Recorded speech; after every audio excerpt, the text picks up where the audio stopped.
Hello à tous, alors ça me fait plaisir de vous retrouver pour cette deuxième leçon sous format un peu spécial, un peu sous format vidéo. J'espère que vous allez bien malgré la situation et que vous continuez à rester actifs et à rester motivés malgré ce confinement. Avant de commencer la leçon, j'aimerais vraiment pouvoir vous rappeler que Dieu il est toujours présent avec nous et que ce soit dans les moments qui soient des fois faciles ou des fois plus difficiles, il est là à nos côtés, il est là à tes côtés. Et il est là pour t'aider à affronter chaque matin, chaque fois que tu te lèves, il est là pour t'aider à affronter cette nouvelle journée. Et qu'il est aussi important de pouvoir prendre le temps de parler avec Dieu chaque jour. Et Daniel, lui, celui qu'on suit depuis quelques semaines, à Babylone, il avait bien compris cette nécessité de prendre du temps avec Dieu, comme on va le voir tout à l'heure. Mais avant cela, laissez-moi d'abord vous présenter une jeune fille qui se nomme Eva. Alors vous le voyez là sur l'image.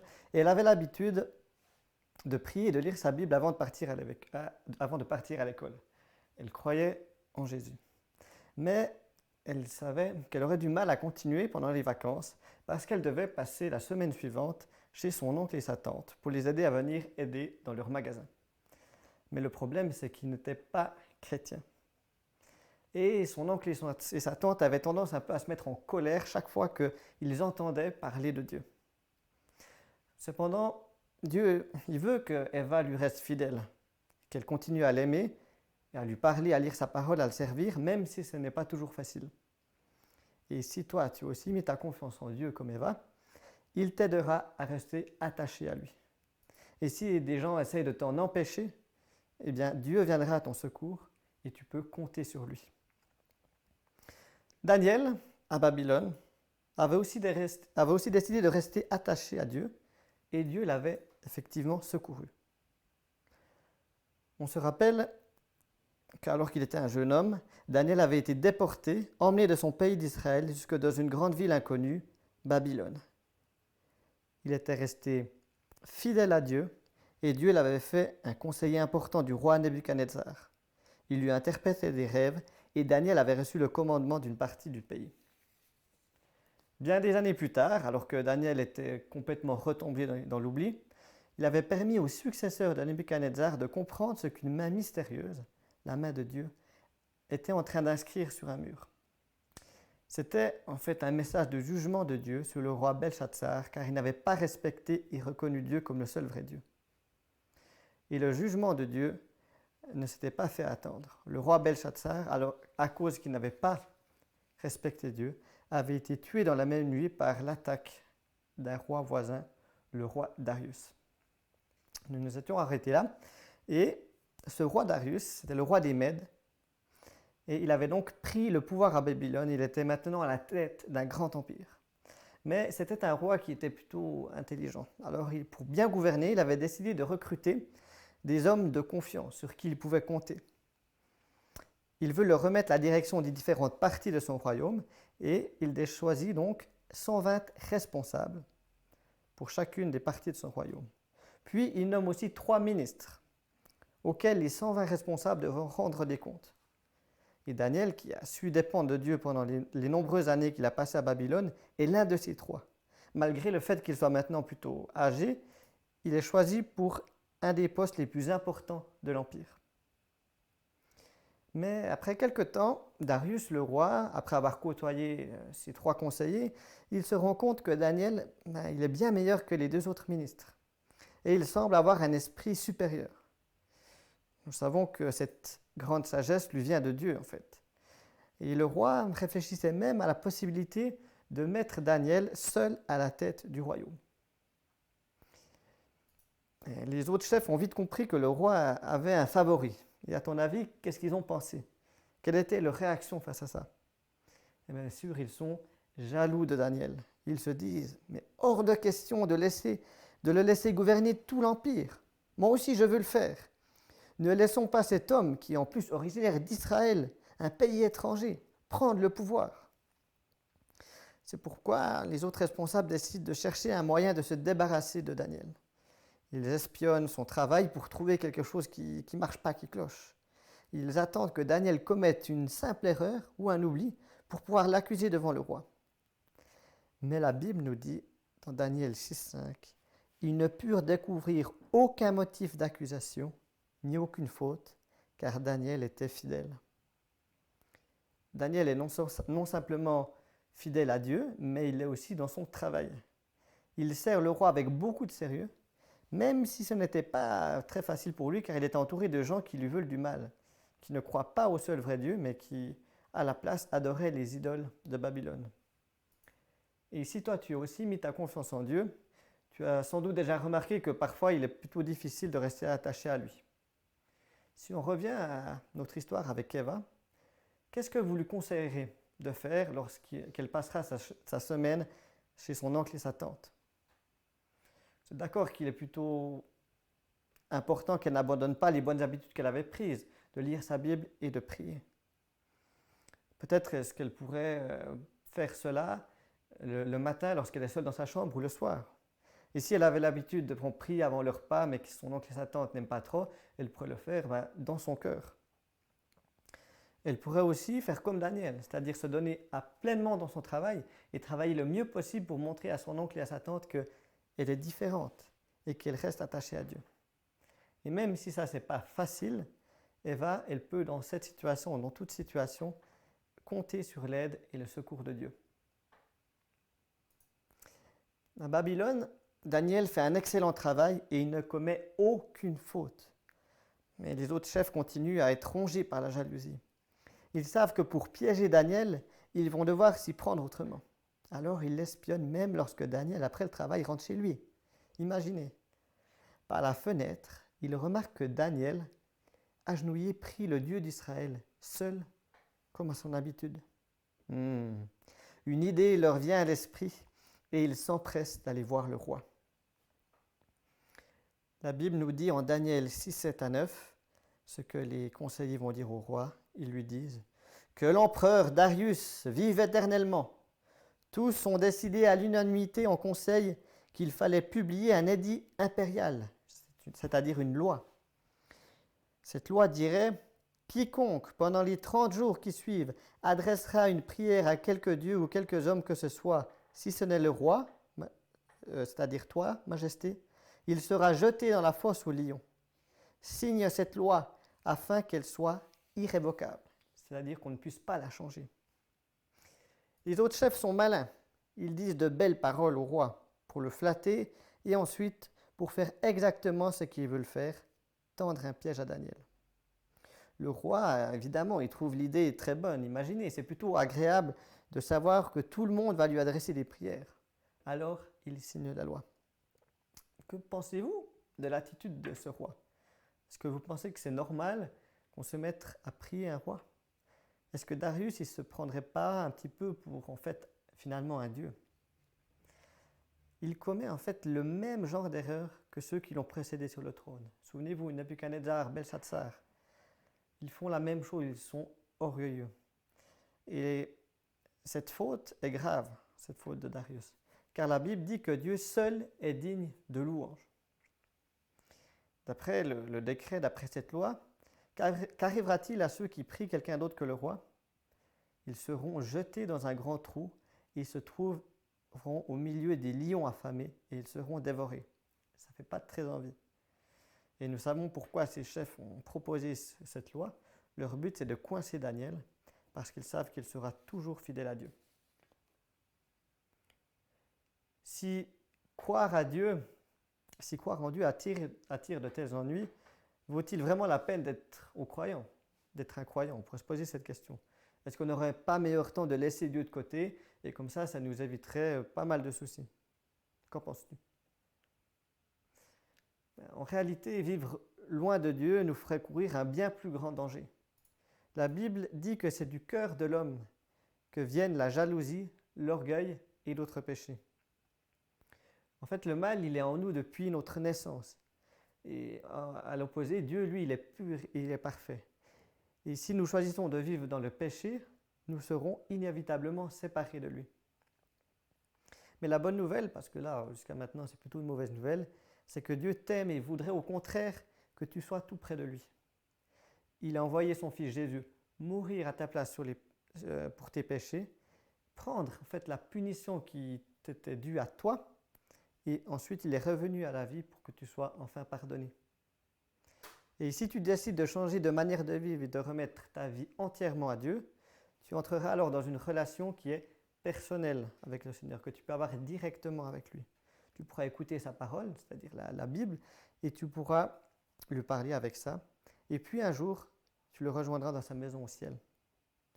Et si tu ne comprends pas exactement qu'est-ce que ça veut dire remettre ta vie à Dieu, ou si tu as d'autres questions, je t'invite vraiment à pouvoir en parler soit à tes parents, ou à quelqu'un d'autre qui suit Dieu, ou bien même à moi lorsqu'on se verra en chair et en os.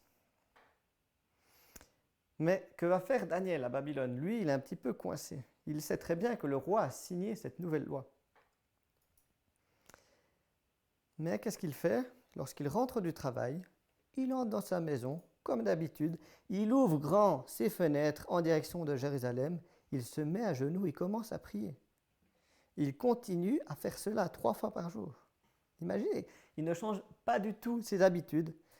Pourquoi? Parce que pour lui, sa relation avec Dieu, elle était beaucoup plus importante que tout le reste. Et il savait que quoi qu'il arrive, Dieu serait avec lui. Et même s'il devait mourir à cause de cela, il savait qu'il irait de toute façon vivre auprès de Dieu. Et si toi, comme Daniel, tu crois en Dieu, ben forcément que certaines fois ta relation avec Dieu, elle sera mise à l'épreuve. C'est-à-dire qu'il y aura des difficultés. Par exemple, le doute. Par exemple, des fois tu te poseras des questions. Est-ce que Dieu existe vraiment? Ou est-ce qu'il m'aime vraiment? Pourquoi est-ce que je ne le vois pas? Qu'est-ce que tu fais dans ce genre de situation? Ou bien si, imaginons que tu partes en camp avec ton école et que tu décides de prendre ta Bible avec toi pour pouvoir la lire et que certains de tes camarades qui sont avec toi la voient, ils commencent à se moquer de toi et qu'au final, toi, tu n'oses même plus sortir ta Bible parce que tu as peur des autres. Qu'est-ce que tu vas faire? Reste fidèle à Dieu. Tu peux considérer que cette situation, c'est comme un peu un test qui peut faire grandir ta foi, qui peut faire grandir ta confiance en Dieu. Tu pourrais, dans cet exemple très précis, par exemple, fixer un moment dans la journée où tu es plutôt seul, où tu pourrais quand même lire ta Bible. Pas besoin de le faire devant tout le monde pour provoquer des réactions, ce n'est pas le but. Tu pourrais aussi, comme Daniel, t'isoler pour passer des moments précieux avec Dieu. Tu peux lire des versets. Cela te fera du bien et tu seras rempli de courage. Tu peux aussi parler à Dieu simplement de qu'est-ce que tu vis, de tes peurs, de tes joies, et il te donnera sa paix. Et si certains se moquent de toi, dans l'exemple toujours de ce camp, tu peux compter sur l'aide et le secours de Dieu. Il est toujours là. Et il veut se servir de ces moments qui paraissent sur le moment peut-être compliqués pour te rapprocher davantage de lui. Daniel, nous retrouvons Daniel, continue à adorer Dieu et ses ennemis le savent bien. Comme ils l'espionnaient, ils ouvrent la porte, ils font irruption chez lui, ils le surprennent en plein milieu de sa prière. Et aussitôt, ils courent vers le roi pour le dénoncer. Les lions affamés sont dans la fosse, ils attendent quelque chose à dévorer. Et les chefs le savent et le disent au roi. Ils disent au roi, mais n'as-tu pas signé un décret d'interdiction stipulant que quiconque adresserait dans les 30 jours une prière à quelque dieu ou homme que ce soit, si ce n'est à toi, Majesté, serait jeté dans la fosse aux lions? Eh bien, Daniel ne t'a pas obéi. Quand Darius entend cela, il est choqué. Et la Bible nous dit que son cœur se remplit de tristesse. En fait, il comprend premièrement qu'il a été piégé. Il comprend que lorsqu'il avait signé ce décret, il avait commis une grave erreur. Et lorsqu'on signait ou lorsqu'on signe une loi, en fait, elle doit être appliquée. C'est la loi. Parce que si, imaginez que le roi effreint la loi, c'est-à-dire qu'il ne la respecte pas, alors tous les gens dans le royaume pourraient commencer à faire de même. Et là, si plus personne ne respecte les règles, c'est fini. Et en signant ce décret, il avait mis son meilleur homme, Daniel, en danger. Et il voit bien, le roi, que Daniel sert son Dieu avec une grande fidélité. Et il le respecte pour cela. La Bible nous dit que jusqu'au soir, Darius a cherché une solution à ce problème, mais qu'il n'y a pas réussi. Par contre, les autres chefs, eux, se font une joie de lui rappeler qu'il n'a pas le choix et que Daniel doit être puni. Alors on fait venir Daniel auprès du roi. Et le roi, rempli de tristesse, lui dit, en Daniel 6,17, « Puisse ton Dieu, que tu sers avec tant de persévérance, te délivre lui-même. » Mais la loi, c'était la loi. Alors les soldats prennent Daniel et le jettent dans la fosse aux lions. Ils vont ensuite chercher une grosse pierre qu'ils placent devant l'entrée. Le roi interdit de la toucher et il retourne de son palais. Il va se coucher le cœur lourd et ne parvient pas à dormir. Il se dit, mais y a-t-il le moindre espoir que Daniel reste en vie? Est-ce que son Dieu est assez puissant pour cela? Le roi dort très peu et au petit matin, alors que le soleil vient à peine de se lever, il se lève et court jusqu'à la fosse et appelle Daniel en espérant qu'il lui réponde. Il dit, « Daniel, serviteur du Dieu vivant, ton Dieu que tu sers avec tant de persévérance, a-t-il pu te délivrer des lions ?» Et quelle surprise pour le roi, il entend une voix qui lui répond, qui lui dit, « Ô Majesté, vis éternellement. Mon Dieu a envoyé son ange qui a fermé la gueule des lions, de sorte qu'ils ne m'ont fait aucun mal, parce que j'ai été reconnu innocent devant lui, tout comme je n'ai jamais commis de faute envers toi, Majesté. » Daniel avait bien fait de ne pas obéir au décret. Il a raison de rester fidèle à Dieu. Ces lions affamés ne l'ont même pas touché. Imaginez, un ange de Dieu l'avait protégé. Il faut aussi préciser que Dieu aurait aussi pu décider que Daniel allait mourir ce jour-là. Mais si ça avait été le cas, il l'aurait alors accueilli auprès de lui, au ciel. Quand nous parlons avec Dieu, nous pouvons nous rappeler qu'il est le créateur de toutes choses, y compris des animaux, on l'a vu là. Il est grand et puissant. Il est capable de faire de grands miracles. Et si tu as décidé de placer ta vie entre ses mains, il peut aussi à tout moment venir à ton secours. Il peut te délivrer des pires situations. Et lorsque tu en feras l'expérience, lorsque cela arrivera, cela consolidera ta foi, ta confiance en Dieu et t'encouragera à lui rester toujours plus fidèle et à compter sur son secours. Mais même si tu dois mourir un jour, et tu sais qu'il t'accueillera dans sa maison au ciel, car tu as mis ta confiance en lui. Et c'est une promesse que tous les enfants de Dieu ont, qu'ils seront un jour en sécurité auprès de lui. À cette nouvelle, le roi éprouva une grande joie. Il venait de retrouver son fidèle serviteur et ordonna de hisser Daniel hors de la fosse. Il l'examina de pied à la tête et il vit qu'il n'avait aucune blessure. C'était incroyable.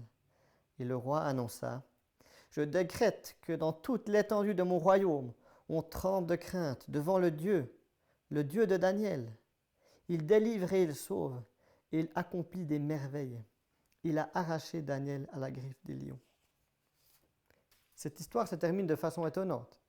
Si tu demeures attaché à Dieu, tu le verras faire des choses bien surprenantes. Peut-être que, dans notre histoire du début, que l'oncle et la tante d'Eva vont finalement aussi lui demander à Eva de lui parler de Dieu. Peut-être que finalement, ils seront quand même intéressés. Comme Daniel reste fidèle à Dieu et compte sur son retour.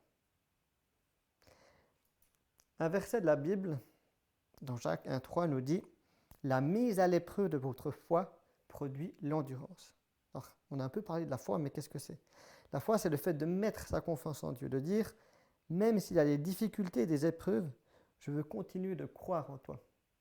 Je crois que tu es mort à ma place et ressuscité. » Et Daniel, il avait, lui, une grande foi en Dieu, on l'a vu, il lui faisait totalement confiance. Il avait même été prêt à mourir dans la fosse aux lions, car il ne voulait pas arrêter de prier Dieu. Et encore aujourd'hui, il y a des milliers de chrétiens et aussi des enfants de ton âge qui, dans le monde, risquent leur vie pour rester fidèles à Dieu, car d'autres personnes veulent leur en empêcher. Et ce genre d'épreuve, ou d'autres encore que tu peux vivre, existe, c'est réel. Par exemple, toi ou peut-être quelqu'un que tu connais peut tomber malade ou même gravement malade. Ou des personnes se moquent de toi car tu crois en Dieu. Mais si tu gardes confiance en Dieu, durant ces moments difficiles, cela te fait grandir et cela fait encore plus grandir ta relation avec Dieu. Et parfois, comme on l'a vu, Dieu intervient, en prenant par exemple l'exemple de Daniel. Et parfois, il n'intervient pas ou pas tout de suite. Et parfois, on ne comprend pas pourquoi il ne le fait pas. Mais on peut se rappeler que même si un jour je dois ou tu dois ou on doit mourir, tu sais qu'il t'accueillera dans sa maison au ciel car tu as mis ta confiance en Dieu. Parce que tous les enfants de Dieu seront un jour en sécurité auprès de lui. Et une autre manière aussi de développer sa relation avec Dieu, c'est de lire sa parole, la Bible, je l'ai déjà dit, et je t'encourage à le faire. Et une autre, c'est de prier Dieu, de pouvoir lui parler, de simplement dire ce qu'on vit, ce qu'on ressent, et de savoir que surtout il t'écoute. Et si on prend l'exemple de Daniel, lui il le faisait trois fois par jour. Donc lui, un homme autant occupé que ça, s'il arrive à faire 3 fois par jour, ce n'est pas une question de temps, c'est une question de volonté.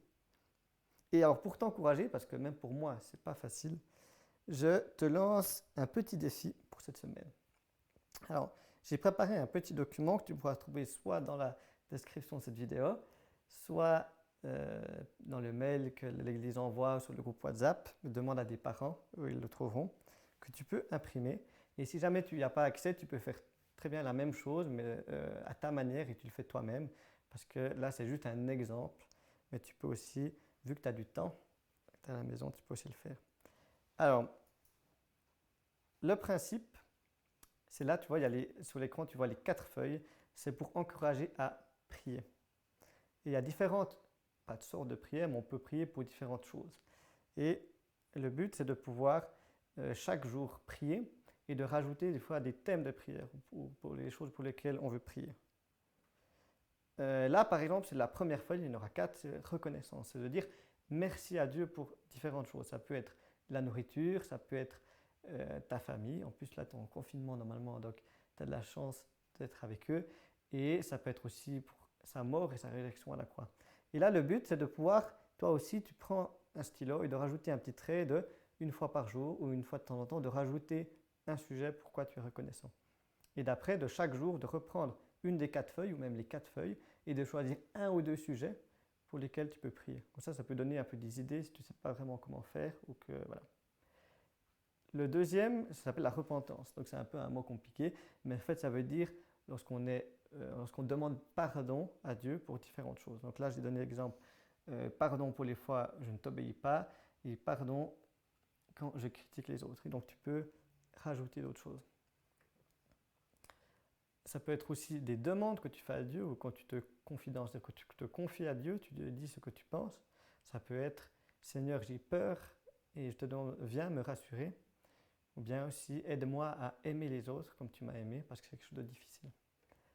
Et le dernier, on peut aussi adorer Dieu dans la prière et dire Dieu, tu es grand, Dieu, tu es infini et Dieu, tu es le juge parfait. C'est ce qu'on a vu la semaine passée aussi. Et donc, voilà. Donc, c'est un défi que je te lance pour cette semaine. En parlant de prière, j'ai aussi envie de prier maintenant. Alors, je t'invite à la prière. Merci Seigneur parce qu'on peut te parler, on sait que tu nous écoutes, car tu es tout-puissant. Aide-nous aussi à chaque jour prendre ce temps de lire ta parole, la Bible, et de prier pour qu'on puisse apprendre à mieux te connaître, pour qu'on puisse être rassuré par toi et te voir toujours à quel point tu nous aimes. Aide-nous aussi à faire ceci, même si parfois on a un peu la flemme, on n'est pas motivé, ou qu'on a peur que les autres se moquent de nous. Merci aussi pour cet exemple de Daniel, qui on a vu malgré le danger, qu'il risquait à décider de te rester fidèle. Donne-nous aussi la paix, la motivation durant cette période particulière et de continuer à t'être fidèle. Amen. Alors, voilà, merci d'avoir suivi cette leçon. N'oubliez pas le petit défi que je vous ai lancé, vous pouvez imprimer ces feuilles ou en faire des vous-même selon votre propre format, c'est pour lancer des idées.